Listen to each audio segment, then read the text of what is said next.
today we got to play Amritsar, the Golden Temple. Now, this game has several different mechanisms, specifically Mancala, as well as resource management and some other play styles. So I was very excited when we got this out. Now, Randy, can you tell us a little bit more about this game? I can. This is a 2023 release. It has a Board Game Geek rating of 7.8 and a rank currently of 8715. It plays 1 to 4 players, average length of 60 to 120 minutes, which is probably about right. Age 14 and up. It's a medium weight game designed by David Harris Pino. Art is by, well, on Board Game Geek it says nobody, but it doesn't, there's obviously art. So I checked in the manual and it says it's from, there's 2 different art. There's illustration and graphic design. So the illustrator was Guillaume Bartholomew, I'm sure I'm mispronouncing that, and the graphic design was by David Prieto. Published by Ludonova, and it's, as you mentioned, mechanics from Mancala, worker placement, track movement, and board development. This has got an MSRP of $49.99. Pretty much everybody who's online has it for $39.99. Card House has it in stock. Boardlandia has it in stock. A lot of the other ones show it as out of stock. So, okay. Now, how did you come across this particular title? This was just a random buy. This is one I went to our friendly local game store, which happens to also be Card House. And I saw it on their website, and I looked at the mechanics of it because I hadn't heard of it. And I was like, oh, it's got Mancala. We like Mancala games. It's got worker placement. It's got development of your boards. And I saw these beautiful pieces, which we'll get into in a moment. And I'm like, this looks like something we'd enjoy. So. Yeah. So quality of components. So these beautiful elephants, they're screen printed and they carry your little cubes across the board and they're just gorgeous. Mm-hmm. I saw them. Functional. Yeah. Well, and I was in love with them. I was like, yay. And they have purple guys. That's like a major score. I'm holding the teal one, but they had purple. That's mine. Leave it alone. He doesn't like you. You also have player victory point markers. They look like little flowers. They do look like little flowers. You have a lot of cubes. You have some amazing inlays on your board too. Yes, there's some serious good inlays on the board. You build out your board with different tiles to make them more functional. You have the tiles that are placed here, so you got there's a lot of stuff going on here. The only thing is this temple is just a little sad compared to everything else. Well, I'm assuming it actually resembles the true temple because this is based upon a historic Well, temple. I just meant the late. Well, maybe if you turn it to the side, it's a little bit better. Yeah. I was seeing it from the wrong. You have the one upside down piece, but so that's cool. But I mean, overall, I really liked it. I think it's very beautiful. The wooden bits, the resources, they are in the shape of the things. There are better ones out there. We used them for the first game, not the second game.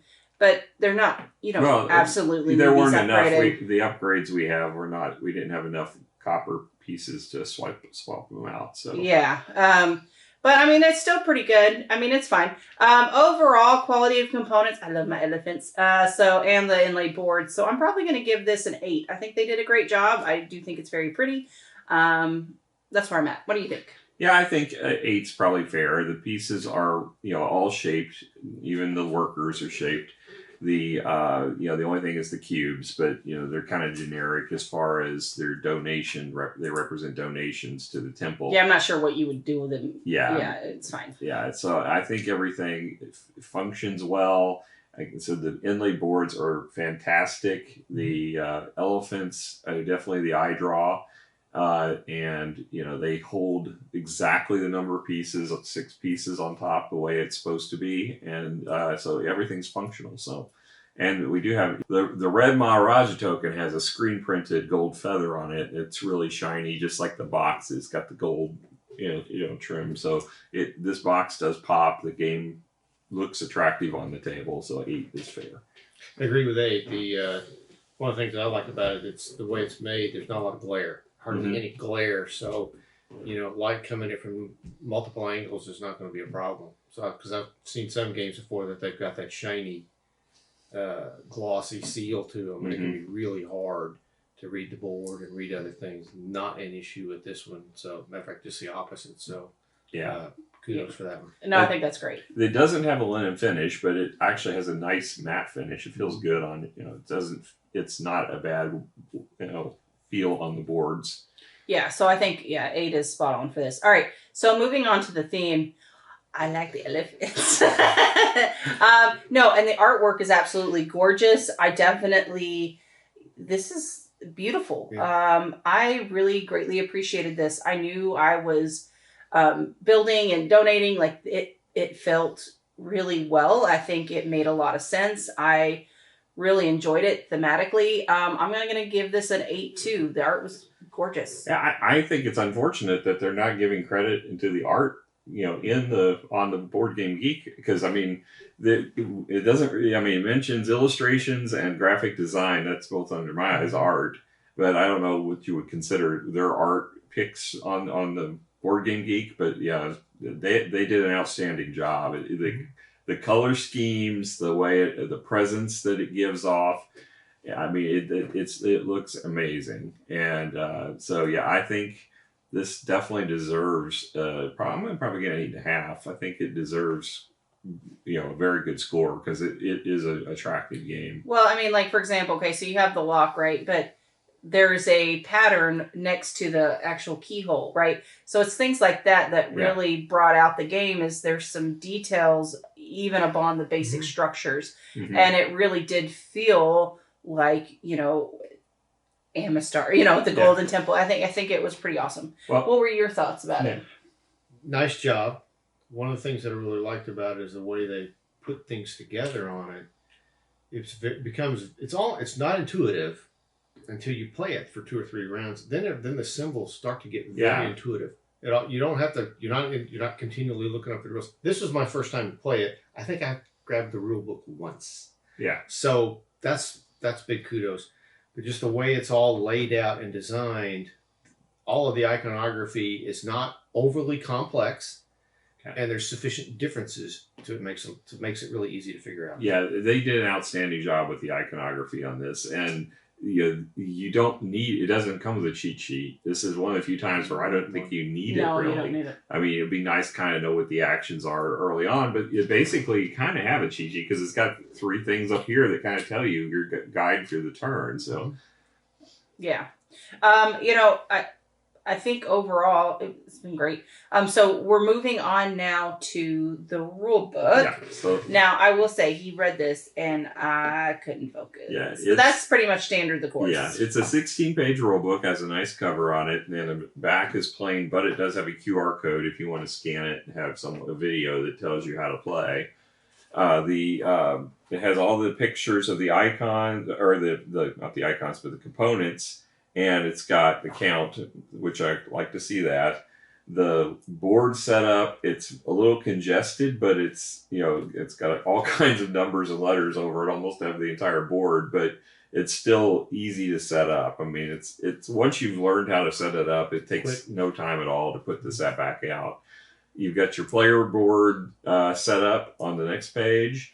Then it goes into basically how the donations piece works, because that is kind of one of the central points of the game, and then basically how your turn order works, each action that you can take throughout the game, and then it goes into all of the tiles and what they mean, all the bonus tiles and all of the inventory tiles, and then the round tiles, and then straight into solo play. It's well designed, well laid out.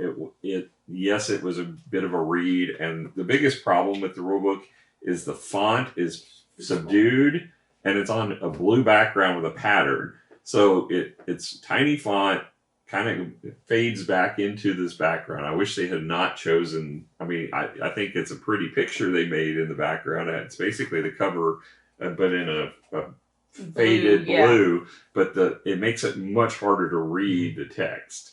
The content is fine. I just think it was a little bit, the way they did the presentation, it wasn't ideal. I'm going to go ahead and give it an 8. I think they did a great job. I just wish they hadn't made it as hard to read as it was. Yeah. All right. So moving on to the actual gameplay. So there's a couple of things to kind of keep track of. So you end up with these 4 tiles. Now, they all kind of give you kind of a direction in which to go for your entire game, but you don't have access to all of them at the start of the game. You're going to pick one. In this case, I decided to pick this one, which is to get my books at certain levels. And if I did so, I got 6 victory points. Okay, so I placed that one. You're not going to show everyone what you have. You're actually going to flip it over and you're going to hide it. Okay, so that's what you're going to do.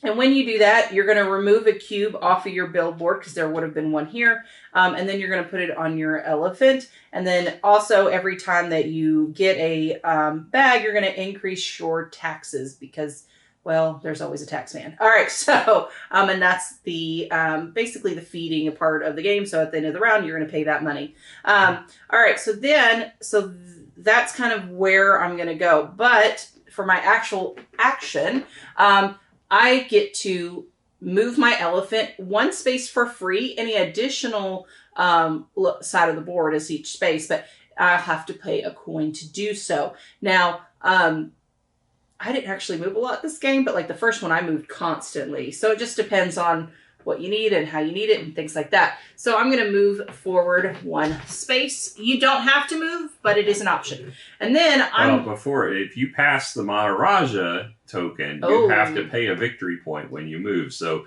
you have to weigh that in because she just, in this case, passed the Maharaja. Which I have to do because the 2 areas that I was sitting at was completely blocked. Unless you have the magic past the Maharaja for free. Yeah. So that's one of the bonus things. Yeah, that's one of those things that you can build on your board. Now, then I'm actually going to end up paying a victory point and a coin because none of these are going to land where I want them to land. All right, so I'm going to pay a coin. And that's the case. All right, so now I'm going to, most of them are right here. I can trigger green by moving them up 1 space. If I wanted to, I can move those. I really want to keep Randy locked down. Or not Randy. She managed to do though. Well, that's Alan. That's Alan. I'll keep him locked down because we were tied. So I'm going to take these 2. Now I'm going to drop 1 at each location, but the last one that is left, that's the action I'm going to trigger. So I'm going to place blue, and then I'm going to place white. So my white's going to trigger.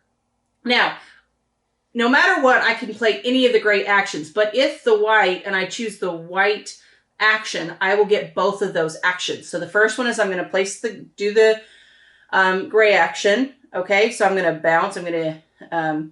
You're going to move up that track. Going to move up that track and because we're at the end of the game. But normally you'd be at the bottom at the beginning. And then you'll take the action, whatever it is, and then I'm going to move up a secondary book. Now, so I take both of those actions, and then because that worker is also where my elephant is at, I get to do an elephant action. Now, I could do a white action that's up here. So in this case, I can get a free resource, or I can choose one of the gray actions again. Okay, so in that case, I'll choose this. So this is a head of some sort. We all had a debate over what it was. It looks like a Lucky Charms marshmallow. I don't know. It's something. Anyway, so I'm going to do that so I can choose any of these, and I'm going to end up going up the book track again because I can. I don't know. All right. So now those tokens don't start out on your board. You would have one, which is the one that lets you make donations at the beginning of the game, and each person has to have a different colored one. So you get to pick in turn order where you're going to place that, and that will also give you a cube. So you'll start the game with 2 cubes on your elephant. Correct. And you're going to slowly build your board. So yellow is going to the market. So the yellow actions typically give you money and allow you to go to the market. Now, at the market, you can buy and sell goods. Now, typically buying goods, simply spend money, you get goods. But you can also sell goods, which could possibly get you victory points as well as coins. So it can be very beneficial. The green action typically allows you to build and take your actions that are up here at the top of your board in some variation. Blue is typically resource gathering, and white goes up the book track. So just kind of keep that in mind as you go through the game. That's kind of what the different actions that you're going to look like. Now, donating. There's only one way to donate, and it is the elephant action of that particular color that you start out with. So if you're a first player at the beginning, you get to choose a color, and no one else can take that color. So, for example, in this case, I think you took blue. Yes. I ended up taking yellow. And I chose white. And then he chose white. And that's the only time that you can trigger the donate, which is where most of the victory points are at. And it specifically says in the rule book that is the key part of winning. So just kind of be aware of that. Anyway, so that's essentially a very watered down version of this game. I really enjoyed it. As soon as we got done playing it, I told Randy, said, I want to play it again because I didn't do it right. But yet you won. Not the first time. No, the first time, yeah. No, but the second time. But I want to play again anyway because I really enjoyed it because it's very strategic. You're building your board. You're trying to get the right resources. Mm-hmm. This is right up my alley. I loved it. I really enjoyed it. I'm going to give it an 8.5. I really liked it. What about you? I'm also at 8.5. My only concern is both times I've played, I was last. And it felt like last place there was distinct disadvantage, particularly picking your color at the beginning, because it feels like certain colors it's more advantageous to have your marker on than others, I would say. The other disadvantage was, and it may just be coincidental, but both times I could never set up whenever we had a bonus tile, it was for getting 4 people lined up, because each round there's a bonus you can get if you take that action during the course of the round, which I like that mechanic. I thought that was really clever. But one of those is based upon having 4 people fall into the same bucket. And it felt like every time I was setting that up for whoever, it wasn't the last player just never got that to take that advantage. Well, but the thing is once you're last player on that first round, but it just keeps going in a circle. Right. So I don't see. You're always coming to the. I understand what you're saying. I'm just saying it fell that way of both games that we played. Well, would it make you feel better if I was last player next time? I don't think that's ever going to happen because the app won't allow it that we use for selection of players.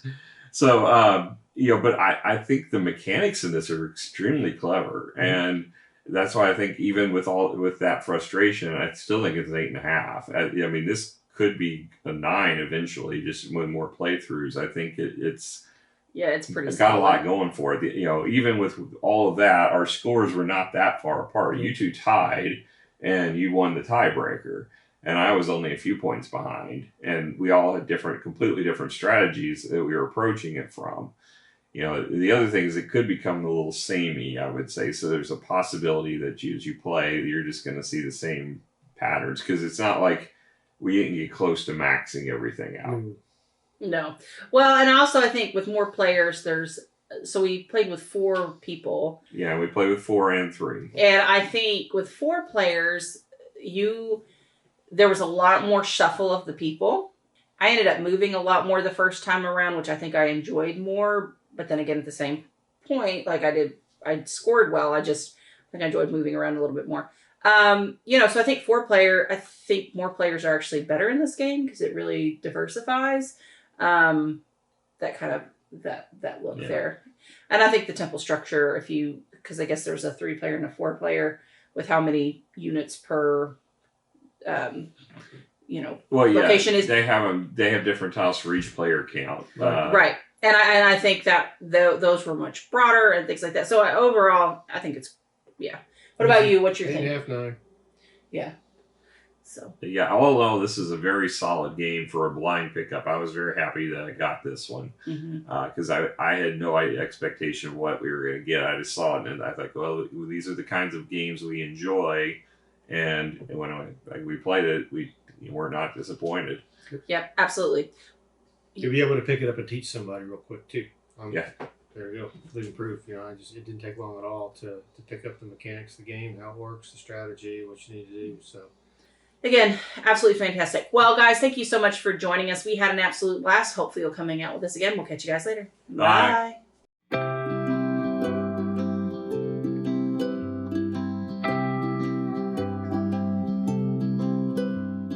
Hello, everyone. Today we got to play Amritsar, the Golden Temple. So this game is a little bit of mandala kind of style. Mandala. Nelson Mandela. Yep. Take 4. Mancala? Mancala. Mancala. Take 4. Hello, today we got to play. Take 5. Take 5. Hello, everyone. Today we got to play. Amritsar, the golden. You're not gonna let me finish the day. I did. I waited. No, you started to interrupt before I ever I didn't finished. say a single sound. Take 73. Hello, today we got to play. Amritsar, the Golden Temple. Now, this game has a litter of. Is a litter of kittens. This scene.